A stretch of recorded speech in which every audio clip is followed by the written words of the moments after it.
Well, how are you, first of all? Good. Amazing. Sunburnt. Yeah, I can see that in your faces. Yeah. Have you been in Barcelona for... We got here 2 days ago.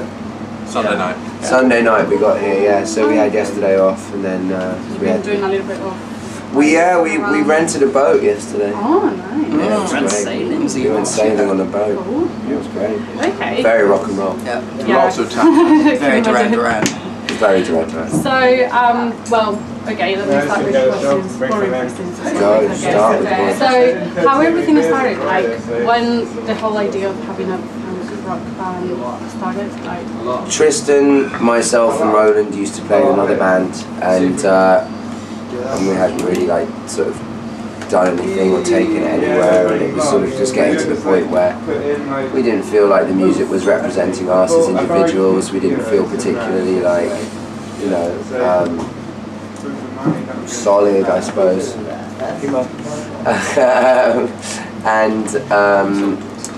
And so we played our last gig with that band in like March of last year, and sort of put it to bed, and then we just wanted to carry on making music, and then we started writing, and this sort of like darker, edgier, kind of more aggressive sound just fell out of us, and thus Counterfeit was born. It was born out of the ashes of a sort of old band that never really was, and now is something that is.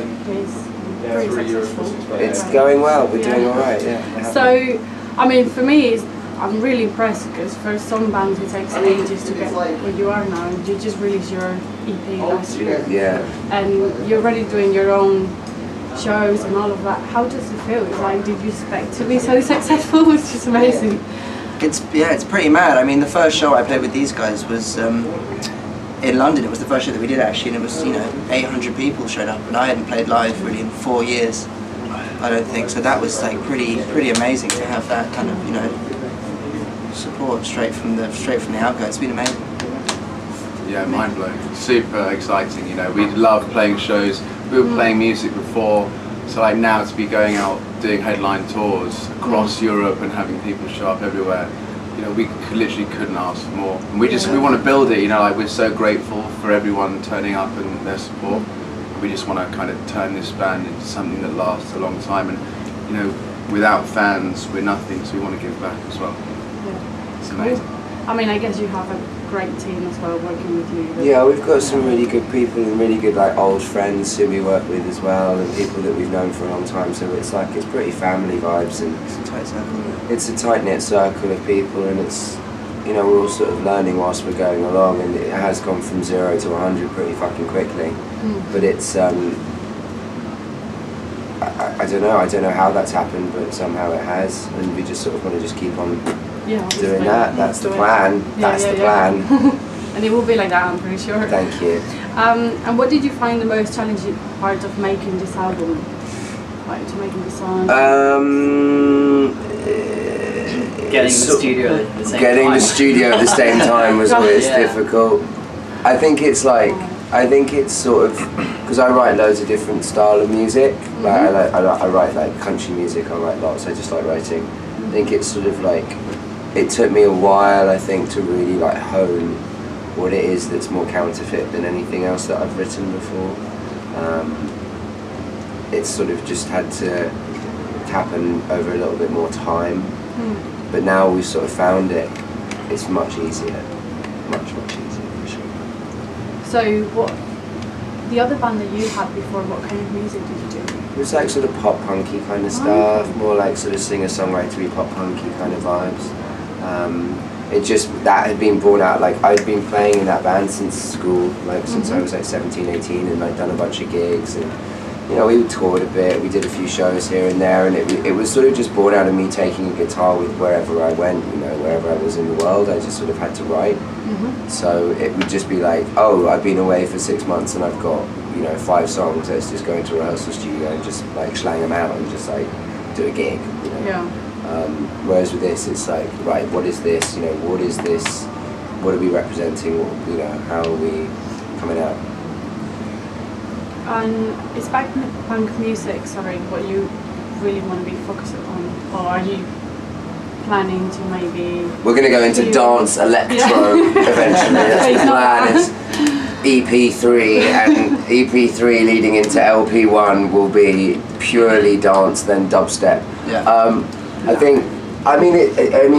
We've been described as punk, and I think that that's great. I mean, I think that our attitude is very punk. Yeah, I think, you know, we've still got that very much like, let's go and play a show and just play loud as we possibly can do and just fucking like make people bleed. But at the same time, I think there's rock and roll to it as well. I mean, it's calling it strictly just punk, I think is a hard thing to do because it puts us in a box, and I don't think that we exist in a box if I'm being purely honest. You know, we all draw influence from whatever we listen to, however that affects our playing style or our playing technique, is it something that we want to do? Yeah, I mean, rock and roll is something that we want to do. Just as long as it feels good is how we're going to do it, you know. I mean, I don't think that any of us right here, right now would be happy going up and playing an acoustic set, that's for damn sure. Yeah.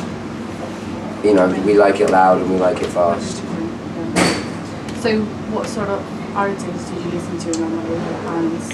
We listen to loads of bands. Name your personals. So many. Name your personals. No. For me, Between the Buried and Me, Animals Leaders, Periphery, yeah, those types of bands. Yeah, I'm listening to Moose Blood at the moment and bands like Let Us On Fire. Yeah, fair. What am I listening to at the moment? Landscapes. The new album came out and I just listened to that. It's wicked. God, what else am I listening to? We've been digging through old Gallows stuff, which is also old Gallows stuff is always good for us. Yeah. I really like a new band, fairly new band called Uncle Acid and Dead Beats. I like a lot of old rock and roll, like classics, like Sabbath and Led Zepp, The Clash. I love classics. Yeah. They're always good. Yeah. And how was touring around like England? Touring around England was awesome. It was awesome, you know, for us.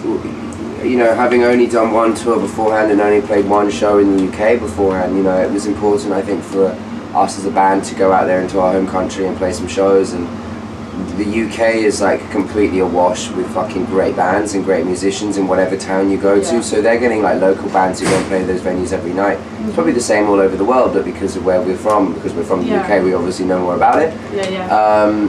So it's like, that's pretty ignorant, but that's the truth. I mean, it's like, it was great. We had to go out there and we really had to like prove ourselves, I think. You know, it was definitely like proving ground. All those venues that we played are a proving ground. Most bands that are successful now have played in those venues that we played in, so it was great, you know. The shows that we knew were going to be great were great, and the shows that we were like, we're not so sure, they were great also. So it was like, it just really showed us like, no matter what we do, as long as we go out there and we play well, and we play 100%, and we just give it everything, it doesn't matter if there's like 4 people in the room or 4,000 people in the room, we're still going to have a great time. And that's what it is, you know. It's like, it's not about going out there and being like, fuck. It's about going out there and being like, okay, let's do this. So we had a great time. It was really, really cool. I mean, it was really cold. I have to say, it's really nice touring in Europe where it's slightly warmer. Yeah, I live in England for 2 years and now it's really cold. Yeah, where did you live? In London. Oh, okay. And in Colchester as well. Oh, okay, Colchester. Nice. Yeah. Sounds interesting. Not nice. Sorry. That's on camera. I mean, it's we will delete that.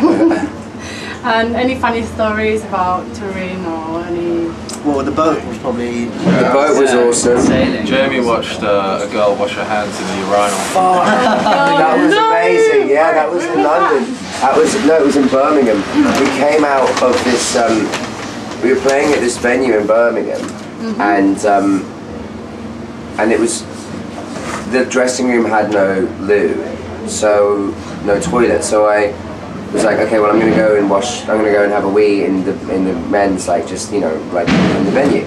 So I went in there, like, out of the corner of my eye, I saw this door like swing open, and this like wasted girl like bowls out. I'm like, fair enough, she probably needs a wee, and like she probably got lost, she's pretty drunk, whatever. She then like stumbles over to the urinal and just like puts her hands and I'm like pissing in this thing. It's like, you know, it's probably from here to where that table is, and she's just down there, and I'm like, you're washing your hands in my wee. Probably she loved it. I don't know, man. I don't know. It was really odd. It was an odd thing to do. I also just necked a bit of beer with a fag in it. That wasn't so great.